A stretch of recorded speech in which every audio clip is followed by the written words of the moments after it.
ఎప్పుడైనా కానీ మన ఇంటి తొట్టిలో ఒక చీమ నీళ్ళలో పడి ప్రాణం కోసం విలవిల్లాడుతూ ఆ తొట్టిలో అలా ఇలా తిరుగుతున్నది అనుకోండి, మనకి ఎలా ఉంటుందమ్మా? నిజంగా చెప్పండి. ఒక ప్రాణం కోసము చీమ నీళ్ళలో పడి తన ప్రాణాన్ని కాపాడుకోవడానికి విలవెల్లాడిపోతూ తొట్టిలో అలా ఇలా తిరుగుతుంటే దాని పరిస్థితి ఎట్టుంటుందో తెలుసా? దాన్ని చూసినప్పుడు మనకి ఏం కలుగుతుంటుందో తెలుసా?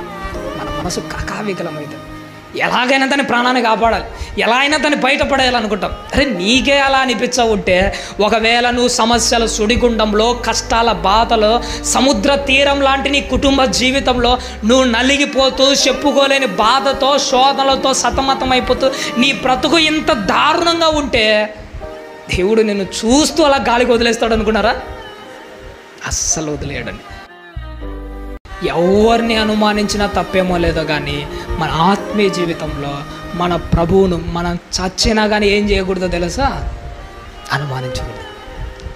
యోబు గారి జీవితం అదేనండి మనకు నేర్పించేది. ఆస్తులు పోయింది, భార్య అయినా అనుమానించింది. పిల్లలు పోయారు, నీ దేవుడే ఇదంతా చేశాడని భార్య అయినా అనుమానించింది. ఆస్తి పోయినా, పిల్లలు పోయినా, ఆరోగ్యం పోయినా అనుమానించని వాడు ఒకడు ఉన్నాడు. ఎవడో తెలుసా? యోబు. యోబు మనకు నేర్పించే పాఠం ఏంటంటే, ఎవరు ద్రోహం చేసినా కానీ నా దేవుడు నాకు ఎప్పటికీ ద్రోహము చేయడు. ఎవరినైనా అనుమానిస్తాడేమో కానీ దేవుణ్ణి మాత్రము తన గుండెల మీద చేసుకొని ఏ రోజు అనుమానించిన వాడు యోబు కాదు. ఒక చిన్న అనుమానం, దేవుని మీద చిన్న నీకు అనుమానం వచ్చిందా, అది రావి చెట్టు వలె గోడలు ఎగబాకి పెద్ద చెట్టు అయ్యి నీ ఆత్మీయ జీవితంతో ఎన్నో సంవత్సరాల నుంచి కట్టుకొని వచ్చిన నీ కలల కోటను ఒక్కసారి కదా ఏం చేస్తుంది? కూల్చేస్తుంది. మన దేవుడు వాళ్ళు అనుమానాన్ని మాత్రం రానివ్వడు. పేతురు గారికి అనుమానం వచ్చింది, దిగజారిపోయాడు. పరిస్థితులు బట్టి పేతురు ఏమైపోయాడు? మారిపోయాడు. క్రైస్తవులుగా మనం గుర్తుపెట్టుకోవాల్సింది, పేతురు పరిస్థితులను బట్టి మారిపోయాడము కానీ పరిస్థితులను బట్టి మనం ఎప్పటికీ అవి జరుగుతూ ఉంటాయి. కష్టాలు వస్తాయి, ఉప్పెన లాంటి శ్రమలు ఎన్నో వచ్చాయి. ఎన్ని జరిగినా కానీ పరిస్థితులను బట్టి నువ్వు ఎప్పటికీ మారిపోకూడదు. అంటే పొలానికి పోయేటప్పుడు అరబస్తా తీసుకుని వెళ్ళాడు, వచ్చేటప్పుడు ఎన్ని తీసుకొని వచ్చాడు? 40 బస్తాలు. ఇప్పుడు నేను అనే మాట ఏంటంటే, 40 బస్తాలు ఇంటికి రావాలి అంటే అరబస్తాను రైతు ఏం చేసుకోవాలో తెలుసా? వదిలేసుకోవాలి. 40 బస్తాలంటే నీకు పరలోక రాజ్య జీవితము, అలాంటి గొప్ప లోకం నీకు కావాలంటే అరబస్తా లాంటి నీ 60 ఏళ్ళ బ్రతుకులను దేవుని కోసము వదిలేసుకోవాలి.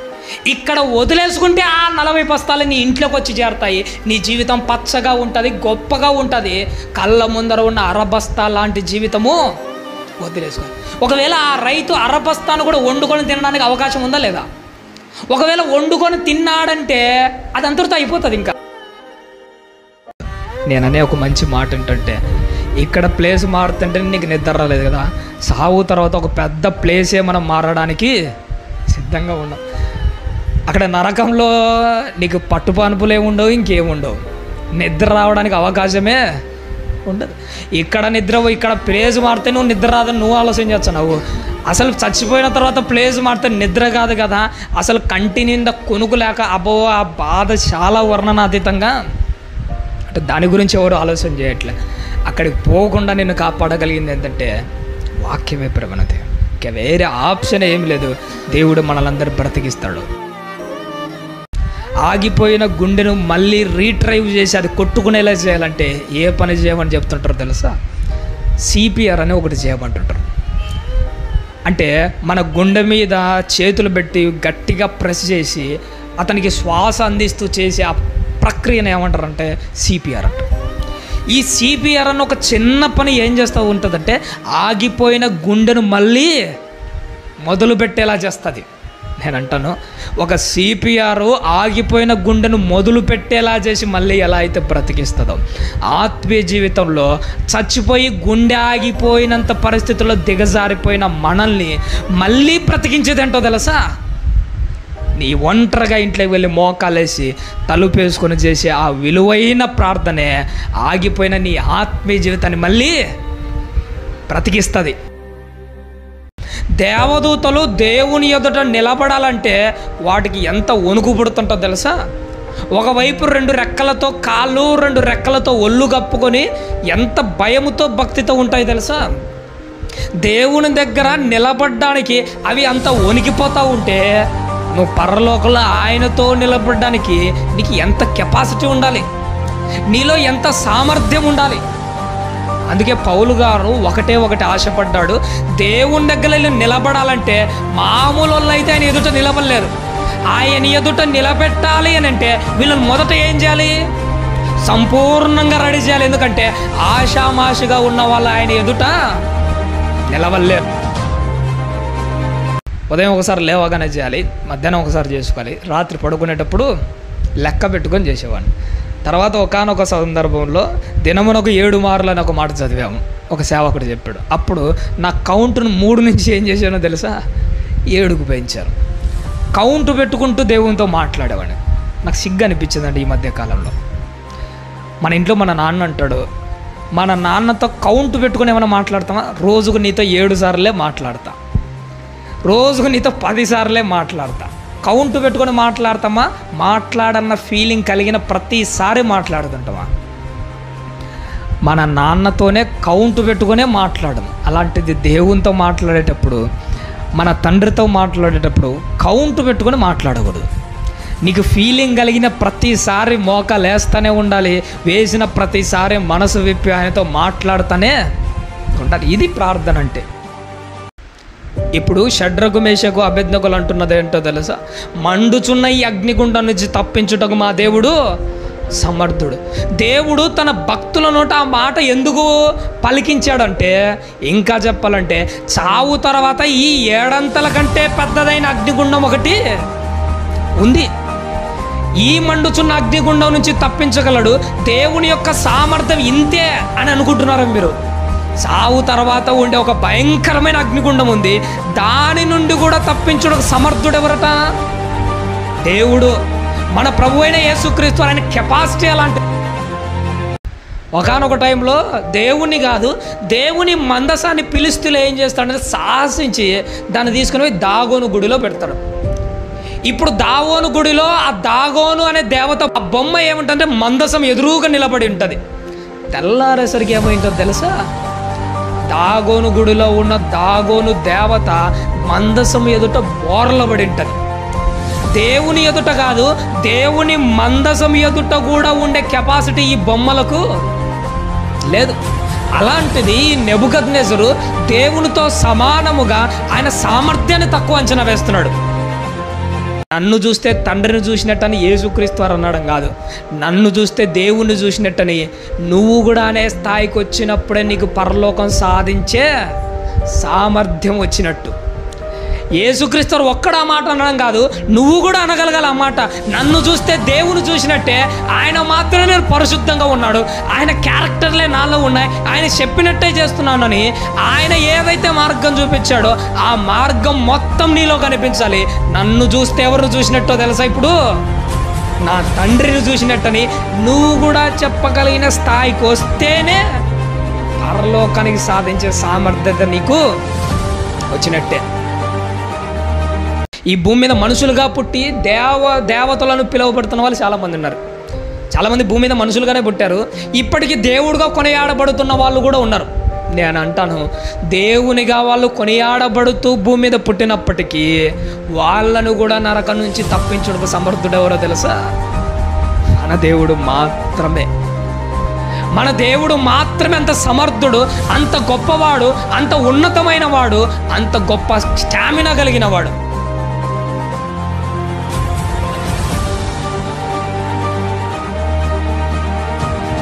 మన భారతదేశాన్ని పరిపాలించే ఢిల్లీ సుల్తానులో అల్లావుద్దీన్ ఖిల్జీ అనేవాడు ఒకడు ఉండేవాడు.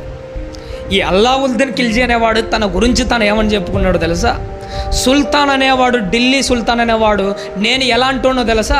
పైన భగవంతుడు ఉంటే భగవంతునికి నేను నీడలాంటి వాడిని. ఆయన ఏది చెప్తే నేను అదే చేస్తాను. నన్ను చూస్తే ఆయనను చూసినట్టే అన్నాడు. ఈడు ముఖము, ఈడు దరిద్రుడు, ఈడు మాట్లాడి చచ్చిపోయాడు. ఈయన చూసి ఎవరు చూసినట్టట? దేవుని చూసినట్టంట. మరి ఈయనలో ఏ క్యారెక్టర్లు కనిపించవు. ఇష్టం లేని చరిత్ర చదువుతుంటే నిజంగా చెప్పంటే అసహ్యం కలుగుతూ ఉంటుంది. అలాంటోడు వీడు మళ్ళీ ఏం చెప్తాడు? నేను భగవంతుని నీడని చెప్పుకుంటుంటాడు. నిజంగా నేను చెప్తాను, క్రైస్తవులమైన మనం ఎలా ఉండాలో తెలుసా? భగవంతుని నీడ కాదు చెప్పుకోవాల్సిందే. నేను ఎలాంటి వాడినంటే నన్ను చూస్తే దేవుణ్ణి చూసినట్టని మాట చెప్పడం కాదు, మన క్యారెక్టర్, మన లక్షణాలు, మనలో దేవుని యొక్క ఆ మూర్తిమత్. ఎన్నోసార్లు మనం కూడా నలుగురు నాలుగు మాటలు అన్నప్పుడు కృంగిపోతుంటాం. నీ బ్రతుకు ఇంతేరా, నువ్వు ఇంతేరా, నువ్వు ఎప్పటికీ ఇంతే. వాళ్ళు నలుగురు నాలుగు మాటలు సూటిపోటే మాటలు అంటుంటే మనం కృంగిపోతుంటాం, దిగజారిపోతుంటాం, బాధపడుతుంటాం, ఇంకా ఎప్పుడంటే భయపడుతుంటాం. కానీ ఒకటి గుర్తుపెట్టుకోవాలి, ప్రభువు నా పక్కలో నిలబడి నన్ను బలపరచను. నువ్వు టెన్షన్ పడాకురా అయ్యా, నీ పక్షాన నేను ఉన్నాను.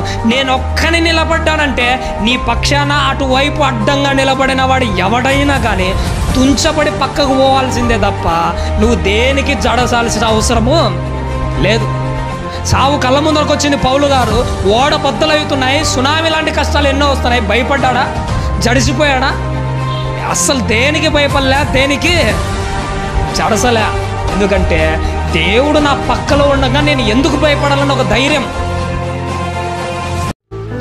బాధపడుతూ కన్నీళ్లు గాడిసి మన బ్రతుకులు చక్కదిద్దుకోవడానికి మన గడ్డముల మీద నుంచి జాలువారే కన్నీటి చుక్కలు ఉంటాయి చూసినారా, దేవునికి అవి అంటే చాలా ఇష్టం అండి. ఎందుకంటే అహరోను గడ్డం మీద జాలువారైన తైలపు చుక్కలను దేవుడేం దాచుకోలే. అదే నీ కళ్ళ నుండి జాలువారిన కన్నీటి చుక్కలు నీ గడ్డం మీద నుంచి జాలువారి కింద పడుతుంటే అవి వృధా అయిపోయినాయి నువ్వు అనుకుంటావు, కానీ అవి ఎక్కడ దాచుకుంటున్నాడట? ఆయన బుడ్డిలో దాచుకుంటున్నాడట. దేవుడు అంటాడు, అహరోను గడ్డం మీద నుంచి జాలువారిన తైలపు చుక్కల కంటే నీ గడ్డం మీద నుంచి జాలువారే కన్నీటి చుక్కలే దేవుడికి చాలా ఇష్టం. ప్రపన్నది ఆ భయంకరమైన పాతాళం గురించి ఎవరిని అడిగితే క్లారిటీగా అర్థమవుతుందో తెలుసా? ఒక్కసారి పాతాళంలో పోయి వచ్చిన అపవాదిని అడిగితే క్లారిటీగా చెప్తుంది. 1000 సంవత్సరాల సంఖ్యలేసి బంధించి నరకంలో సితగ్గొడితే నిజంగా చెప్పాలంటే ఒక్క మాటలో చెప్పాలంటే పాతాళం యొక్క తాకిడది పోసుకునేది అంతే. నరకంలో అంత సుక్కలు చూపించాడు దానికి. భూమి మీదకి వచ్చిన తర్వాత ఒకానొక టైంలో యేసుక్రీస్తు వారిని మత్తయి సువార్తలో బతిమాలుకుంటుంది, నువ్వు ఎక్కడికైనా పంపించు కానీ పాతాళానికి మాత్రం చెమటలు పడతాయి. దాని పేరుతోనే దాని బాధ ఎత్తగానే 1000 సంవత్సరాలు ఎలా చేసి చితగ్గొట్టాడు ఒక మాటలో చెప్పాడు. ఎన్నిసార్లు ఆ పాతాల నుంచి తప్పించుకునే ప్రయత్నం చేసి ఉంటుంది తెలుసు. అది ఆ బాధ తట్టుకోలేక ఆ నరక యాతన అనుభవించి ఒక కలలో కూడా దాన్ని ఊహించుకోలేకపోతుంది. ఆకాశము నుంచి జాలువారే దారల్లాంటి వర్షపు చుక్కలను ఏలియా ప్రార్థన ఆపగలిగితే నీ ప్రార్థన ఏం చేయాలో తెలుసా? నీలో నుంచి దారలుగా ప్రవహిస్తున్న ఈ భోగెచ్చలు కూడా ఉంటాయి.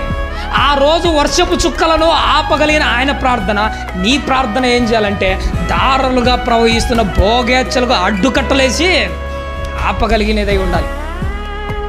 చనిపోయేవాడిని బ్రతికించడానికి ఒక డాక్టర్ ఎలా అయితే ఒక ఇంజెక్షన్ వేస్తాడో, చచ్చిపోతున్న మన అందరి జీవితాలను బ్రతికించడానికి దేవుడు ఒక్కొక్క సేవకుని నిలబెట్టి నిన్ను బ్రతికించే ఇంజెక్షన్లు చాలానే వేస్తాడు.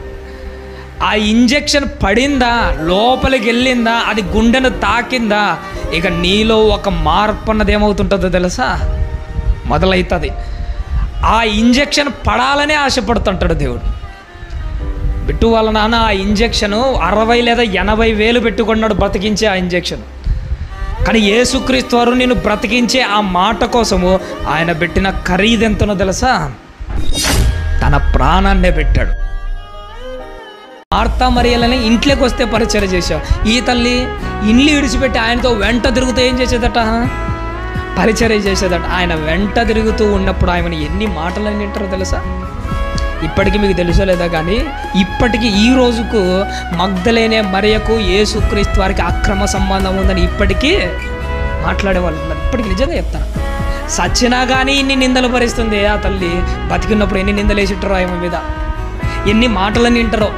ఎవడు ఎన్ని నిందలేసినా, ఎవడు ఎన్ని మాటలు అన్నా కానీ అస్సలు ఇడిచిపెట్టకుండా ఆయన వెంట ఏం చేసేది తెలుసా? ఒక ఆడబిడ్డ అయినా కానీ ఉన్న ఆస్తినంతా ఆయన కోసమే ఖర్చు పెట్టు. మార్తా మరియలని ఇంట్లోకి వస్తే పరిచయం చేశావు. ఈ తల్లి ఇల్లు విడిచిపెట్టి ఆయనతో వెంట తిరుగుతూ ఏం చేసేదట? పరిచర్య చేసేదట. ఆయన వెంట తిరుగుతూ ఉన్నప్పుడు ఆయన ఎన్ని మాటలు వింటారో తెలుసా?